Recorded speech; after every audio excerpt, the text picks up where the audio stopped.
Reverse Sequin Grammer.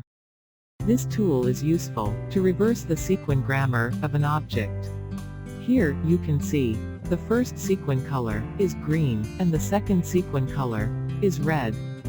Select one object, and open Sequin Grammer parameter, with shortcut key, S.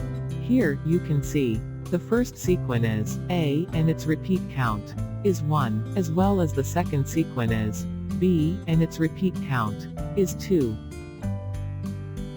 First of all, select all the objects.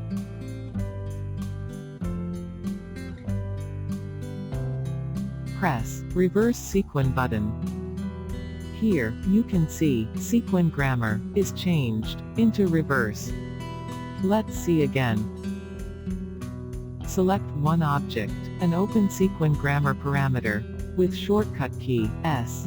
Here, you can see, the first sequin placed at second sequin position, and second sequin placed at first sequin position.